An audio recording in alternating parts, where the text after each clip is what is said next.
హరీష్ ఎంత జోవియల్ ఎంత చనువుగా ఉంటాడో అందరూ చనువు తీసుకుని తను ఇమిటేట్ చేశారంటే it's credit goes to our director Harish. ఇందాక ఏదైనా షేర్ చేసుకోవచ్చు అన్నాడు కదా హరీష్, ఏదైనా షేర్ చేసుకోవచ్చు అండ్ ఇట్ రిమైన్స్, అది బయటికి వెళ్దాం. మీరు ఏదైనా చెప్పేసుకోవచ్చు ఆయనకి, అస్సలు 1% కూడా. అట్ ద సేమ్ టైం ఇవాళ తను ఒక ఇన్స్టా పోస్ట్ చేసింది బెస్ట్ ఫ్రెండ్ దొరికాడని. So we enjoyed a lot అండి, we enjoyed a lot. Thank you. Harishankar garu మీరు కూడా ఒక్కసారి ఫ్యూ వర్డ్స్.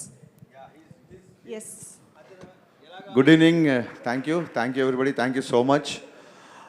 మీకు అందరు తెలిసినట్టే ఇది 85 to 95 మధ్యలో జరిగే కథ. Actually we're not keen on the time also. చాలా సినిమాల్లాగే ఈ సినిమాకి ముందు ఒక డిస్క్లైమర్ రాబోతుంది. ఈ సినిమాలో ఊర్లు, పేర్లు, కథ, కథనం, అలాగే కాలం, టైం కూడా కల్పితమే. సో అందరికీ ఆ పీరియడ్ డ్రెస్లు వేసి సడన్గా మా టీం అందరినీ మోడర్న్ డ్రెస్లో చూస్తే నేను గుర్తుపట్టలేకపోయా. సో సీరియస్లీ ఇలా ఉంటారనమాట అనిపించింది నాకు. అండ్ థ్యాంక్స్ టు మణిచంద్ర గారు, మీ గురించి చెప్పాలి. 30 days చాలా ఇంపార్టెంట్ ఉన్న క్యారెక్టర్, బట్ కొంచెం ఫూటేజ్ తక్కువ ఉంటుంది. అయినా సరే ఆవిడ 30 days లక్నోలో ఉండి ఈ క్యారెక్టర్ చాలా ఇంట్రెస్టింగ్గా చేశారు. And I owe you lot అండి, థ్యాంక్ యూ సో మచ్. అలాగే ఆల్ ఐటీ ఆఫీసర్స్, ఎందుకంటే ప్రతి సీన్లో వీళ్ళకి డైలాగ్స్ ఉంటాయి. Please stand up. IT officers, సినిమాలో ఉన్న ఐటీ ఆఫీసర్స్ అందరు వీళ్ళు. ప్రతి సీన్లో అందరూ 11 మంది మాట్లాడడం కుదరదు, బట్ వీళ్ళు ఎవ్రీ సీన్లో అంతే ఇంట్రెస్ట్గా డైలాగ్ ఉన్నా లేకపోయినా వాళ్ళ కంట్రిబ్యూషన్ సినిమాకి అంతే సిన్సియర్గా చేశారు. సో వీళ్ళందరూ నాకు మంచి ఫ్రెండ్స్ అయ్యారు. ఫ్రెండ్షిప్ డే సందర్భంగా మీ అందరికీ నా thank you so much. But dubbing చెప్పేటప్పుడు అనిపించింది నాకు హరీష్, ఐటీ ఆఫీసర్స్ ఇలాగే ఉంటారేమో అనిపిస్తుంది. అలాగే ఉంది నిజంగా అందరూ. థ్యాంక్ యూ సో మచ్, చాలా పర్ఫెక్ట్గా ఉన్నారు. అలాగే heroine friends, thank you so much. మీ మోడర్న్ డ్రెస్సులు ఈ కథలో చూపించలేకపోయాము. Every one is looking beautiful. Thank you. మీరు కూడా ఆల్మోస్ట్ మా బాబీ గారి ఎక్స్ట్రాడినరీ ప్లానింగ్ వల్ల మీరు కూడా ఒక 18 days కారైకుడిలో ఉండాల్సి వచ్చింది. And thanks a lot. అంత హీట్లో కూడా విపరీతం ఎండ ఉంది అక్కడ, చాలా బాగా చేశారు. Thank you so much. And నేను ఇంతకుముందు చెప్పినట్టుగానే అన్నయ్యతో welcome letter to that part. నాకు ఈ సినిమాకి దొరికిన ది బెస్ట్ ఫ్రెండ్ జగత్ బాబు గారు. ఫస్ట్ డే ఇంటికి వెళ్ళి కట్ చెప్పినప్పుడు చాలా డైరెక్టర్ యాక్టర్ ఒక సీరియస్నెస్ ఉండింది. సెట్లోకి వచ్చిన first day half day work అయిపోగానే ఐస్ బ్రేక్ అయిపోయింది. ఆ రోజు నుంచి ఈ రోజు వరకు, అంటే జగత్ గారు డబ్బింగ్ వస్తున్నారంటే డబ్బింగ్ చేయించడం కంటే కూడా ముందు ఆయన కలవచ్చు అని నేను ఫాస్ట్గా డబ్బింగ్ స్టూడియోకి పరిగెత్తేవాడిని. థ్యాంక్ యూ సో మచ్ బాబు, లర్న్డ్ అ లాట్. మీ దగ్గర నుంచి చాలా నేర్చుకున్నాం. మీ పేషెన్స్ కానీ, మీ ఓపిక, రెండు ఒకటే అనుకోండి, బట్ మీరు కో ఆర్టిస్ట్లో ఉండే ఆ బిహేవియర్ కానీ, డైరెక్టర్కి మీరు ఇచ్చే ఇంపార్టెన్స్ కానీ, అండ్ స్క్రిప్ట్లో మీరు ఇన్వాల్వ్ అయ్యే పద్ధతి కానీ, ఇందులో ఆ విలన్ క్యారెక్టర్ చాలా విచిత్రమైన పాటలు పాడుతుంటాడు. ఆ థాట్ ఆయనే ఇచ్చారు.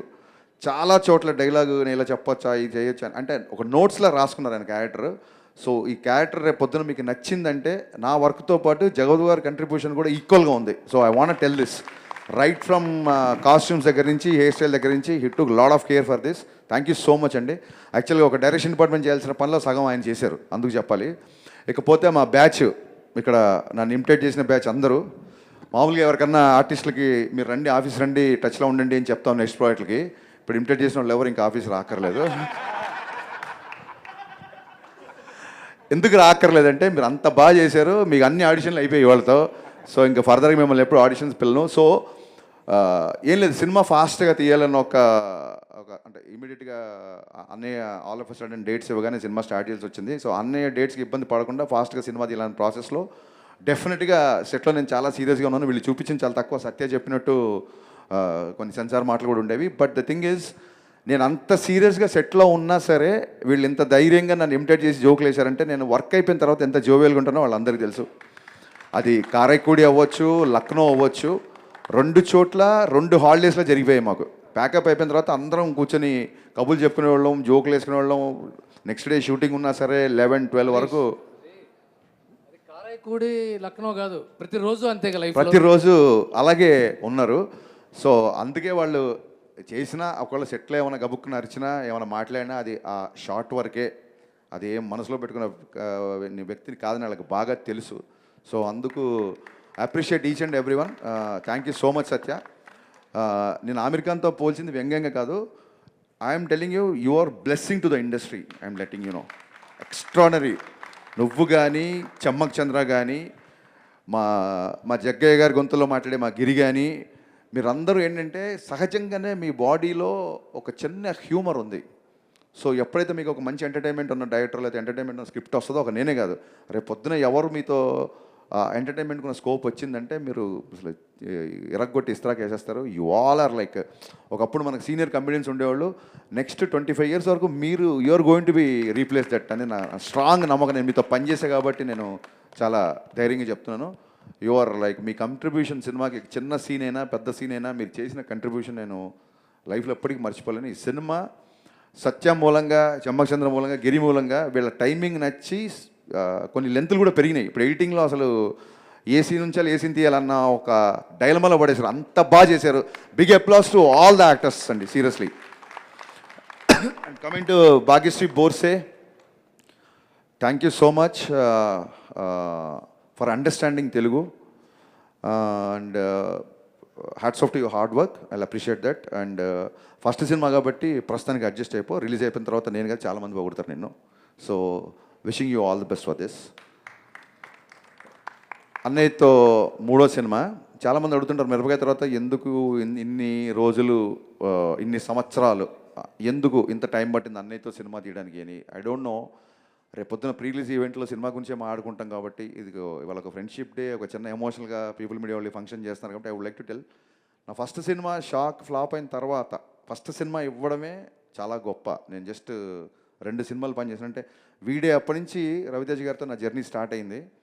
వీడే తర్వాత నా ఆటోగ్రాఫ్ తర్వాత షాక్ తర్వాత మళ్ళీ కొంతకాలానికి మిరపకాయ. అంటే నా లైఫ్లో ఒక 10-12 ఏళ్ళు కంటిన్యూగా రవితేజ గారు సెటిల్ అన్నాను 4 సినిమాలకి. ఆ సినిమాల మధ్య డిస్టెన్స్ ఉన్నా సరే మొత్తం నా లైఫ్లో major part, major cake of the portion I'm with him.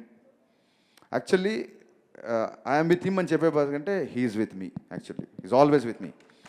So ఎందుకు మిరపకాయ తర్వాత ఇప్పటికి అంత టైం పట్టిందంటే, నా షాక్ సినిమా ఫ్లాప్ అయిన తర్వాత మళ్ళీ పిలిచి మిరపకాయ ఇచ్చారు. మిరపకాయ హిట్ అయిపోయింది. హిట్ అయిపోయిన తర్వాత ఇది ఎలా ఉంటుందంటే, ఒక పెద్దన్న ఒక తమ్ముడికి బాగా చదివించి ఆడ ఒక జాబ్లో పెట్టిన తర్వాత మళ్ళీ ఆడి పద్దాకి ఇంటికి వెళ్ళి నాకు అది కావాలి ఇది కావాలి అడగకూడదు. నాకు ఒక దారి ఇస్తాడు, ఆ దారిలో నేను వెళ్ళిపోతున్నాను. మళ్ళీ వెళ్ళి అన్నయ్య నేను సినిమాకి మళ్ళీ సినిమా ఇవ్వు అంటే నాకు ఒక సక్సెస్ ఇచ్చి వదిలేసాడు నన్ను. ఇంకా నా లైఫ్ నేను చూసుకోవాలి అన్న ఒక చిన్న దాంతో తప్ప ఏ రోజు కూడా ఈ మిరపకాయ నుంచి మిస్టర్ బచ్చన్కి ఉన్న ఈ గ్యాప్లో మేము కలవని నెల లేదు, కలవని వెళ్ళని హాలిడే లేదు. సో ఎప్పుడు సినిమా గురించి మాట్లాడుకోవాలి. అంటే నేను చెప్పదలుచుకుంది ఏంటంటే, ఎక్కువ నస లేకుండా చెప్పాలంటే, hour relation is beyond film. సినిమాకి అతీతమైంది మా రిలేషన్. ఆ రకంగా కుదరలేదు, అంతకుమించి వేరే రీజన్ ఏం లేదు. అండ్ మిస్టర్ బచ్చన్లో నా మాస్ మహారాజ్ని నాలాగే ఉన్న ఎంతోమంది ఫ్యాన్స్ ఎప్పటి నుంచో ఎలా చూడాలనుకుంటున్నారో అంతకు 100 times చూపించాను మట్టుకు చాలా గర్వంగా చెప్పగలుగుతాను. అది హ్యూమర్ అవ్వచ్చు, సాంగ్స్ అవ్వచ్చు, హీరోయిజం అవ్వచ్చు, ఎవ్రీవేర్ మీరు రవితేజ గారి నుంచి ఏమైతే ఎక్స్పెక్ట్ చేస్తారో అవి ఒక 100 రెట్లు ఎక్స్పెక్ట్ చేసండి. You will be satisfied. ఇది నేను రిలీజ్ 10 రోజుల ముందు చెప్తున్నాను. ఇది ఊరికే ఏదో సినిమా ఓపెనింగ్ గురించి చెప్పడం కాదు, సినిమా మొత్తం చూసి చెప్తున్న మాట ఇది. Thank you. ఇంతకంటే ఇంకేం చెప్పగలుగుతాను నేను మీకు. Thank you so much. Thanks a lot. ఎన్ని రకాలుగా చెప్పినా తక్కువే, ఎంత చెప్పినా తక్కువే. అంటే నన్ను ఇమిటేట్ చేశారు కదా చాలామంది, సరదాగా అన్నీ ఇమిటేట్ చేసి చూపిస్తాను నేను ఊరికే. ఎందుకంటే మీకు ఆన్ స్క్రీన్కి ఆఫ్ స్క్రీన్కి పెద్ద తేడా ఉండదు. అన్నీ ఆన్ స్క్రీన్లో ఎలా ఉంటారో ఆఫ్ స్క్రీన్లో కూడా అలాగే ఉంటారు.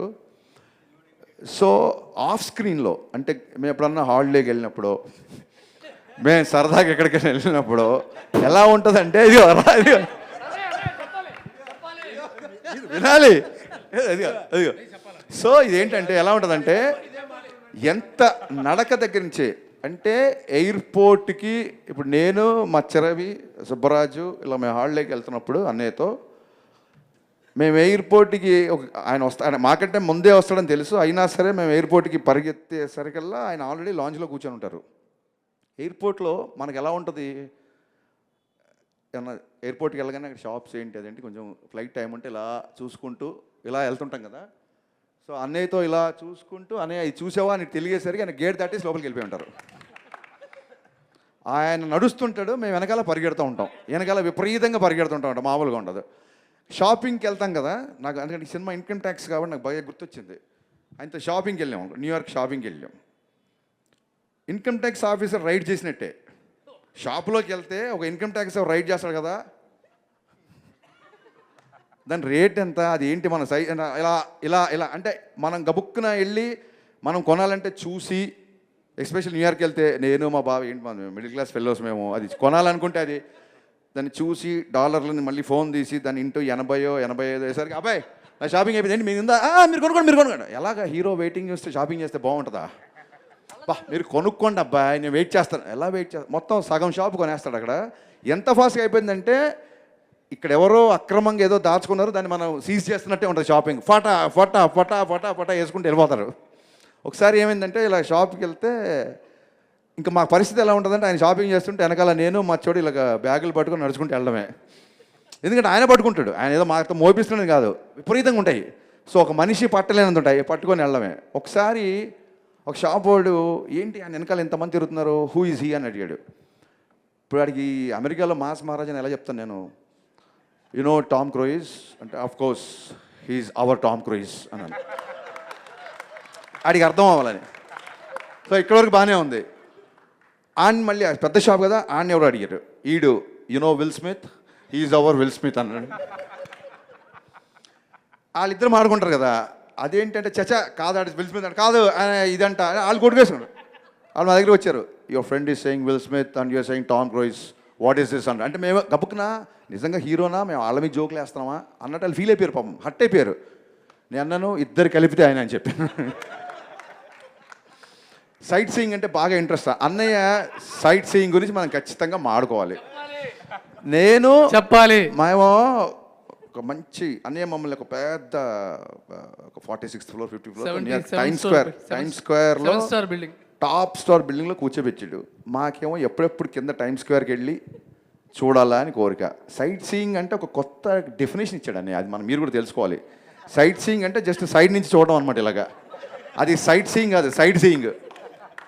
కర్టెన్ తీయడం అద్భుతం అబ్బాయి ఈ దేశం అని మళ్ళీ కర్టెన్ వేసేయడం, మాకేమో కిందికి వెళ్ళాలి. అది మా మనసేమో టైమ్ స్క్వేర్కి వెళ్దాం, వాటి తిరుగుదాం అని మళ్ళీ కూర్చొని మసే కబుర్లు చెప్పి గబుక్కున ఒక రోజు డ్రింక్ ఉంటే ఉంటుంది ఉండదు, అది పెద్ద మ్యాండేటరీ కాదు. మళ్ళీ ఏదైనా డిన్నర్ చేసుకుంటావు, ఎవ్రీ ఇయర్ రావాలి ఇక్కడికి అని మళ్ళీ డోరేజ్. ఆ కర్టెన్ తీయడం, అది చూడడం, మళ్ళీ వేయడం. మాకేమో కిందికి వెళ్ళి పబ్ హాపింగ్ చేయాలనో, అది చేయాలనో, ఇది చేయాలనో. అయితే అని అక్కడ ఒక 100-200 years ఓల్డ్ పబ్ ఏదో ఉందంట, లోపలంతా స్టోన్ స్ట్రక్చర్ ఉంటుందంట. నువ్వు చెప్పు బావా అన్నయ్య. ఇప్పుడు అతను హరీష్, నేను రవితేజ. అన్నయ్య అక్కడ ఒక కసబ్లాంకా అని ఒక పబ్ ఉందన్నయ్య, చా. లోపల మొత్తం స్టోన్ స్ట్రక్చర్, అది మీరు వెళ్ళొచ్చేయండి.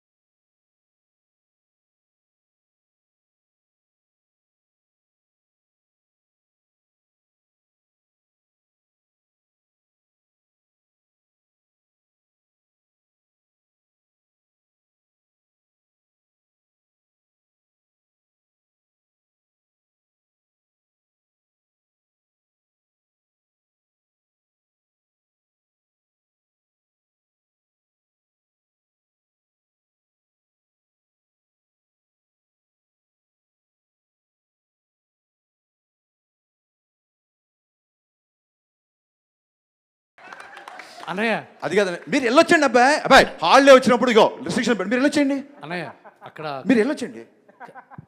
అక్కడ ఒక షూటింగ్ ఉందన్నయ్య, రియల్ గన్స్ తో, ఛా. Real bullets. ఏంటి మనం హాలీవుడ్ గన్స్ మీరు కాల్చి వచ్చేయండి. సో అన్నయ్యతో హాలిడే ఇలా ఉంటుంది. But had a great times. ఎప్పుడు వెనక్కి తిరిగి చూసుకున్నా, ఫ్రెండ్షిప్ డేలో అని వెనక్కి తిరిగి చూసుకుంటే హాఫ్ ద సినిమా, నేను చెప్పేది సినిమా కాకుండా హాఫ్ ద సినిమా ఎక్స్ట్రాడినరీగా ఉంటుంది. అంటే ఆ హ్యూమర్ కానీ తనతో ఉండే ప్రతి సెకండ్ మాకు ఇవన్నీ గుర్తున్నాయంటే కారణం ఇవన్నీ జరిగి పాండమిక్ బిఫోర్ జరిగినాయి. ఇవన్నీ బట్ స్టిల్ ఇవన్నీ గుర్తున్నాయంటే కారణం కలిసిన ఫస్ట్ డేనే ఎరా అబ్బాయి అని కలిసిపోయి అంత ఫ్రెండ్లీగా ఉండడం, ఒక స్టార్తో ఉన్నాం అనే ఒక విషయం మర్చిపోయేలాగా బిహేవ్ చేయడం కేవలం మాస్ మహారాజ్కి మాత్రమే చెల్లింది. అండ్ మా కోరిక అదే, ఎప్పుడు ఎవరు ఎలా ఎన్ని సినిమాలు చేస్తారు ఏంటి మనకేం తెలీదు, మనం చేస్తాం కదా, మన సినిమాలు చేస్తాం. నేను చాలాసార్లు చెప్తుంటాను, ఈ రోజుకి మనం మాయాబజార్ చూస్తుంటాం, ఈ రోజుకి మనం మగలేసం చూస్తుంటాం. సో ఇప్పుడు మేము మళ్ళీ రేపు పొద్దున ఏముంటుందంటే ఏమైనా మగలేసం తీసారా అంటారు. లేదు, చూస్తున్నాం, చూడడానికి కూడా మీ పని.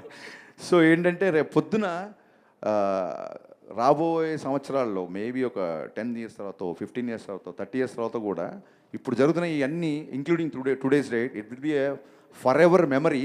బికాజ్ ఏ ముహూర్తాన్ని ఆయన సినిమా తీశారో నా ఆటోగ్రాఫ్ స్వీట్ మెమరీస్ అని, నిజంగా ఇవన్నీ మాకు స్వీట్ మెమరీస్. అన్నయ్యతో ఒక సూపర్ స్టార్ నా ఫ్రెండ్ అవుతాడని నేను ఎప్పుడు కళ్ళ అనుకోలేదు. ఫ్రెండ్ అయినందుకు నేను గర్వపడుతున్నాను. Thank you so much. Thanks a lot. Harishankar garu, మీ ఇద్దరి బాండింగ్ మాకు తెలుసు కాబట్టి మీరు రవితేజ గారు కట్టడం కోసం మేము ఒక స్పెషల్ ఫ్రెండ్షిప్ బ్యాండ్ తీసుకొచ్చాము.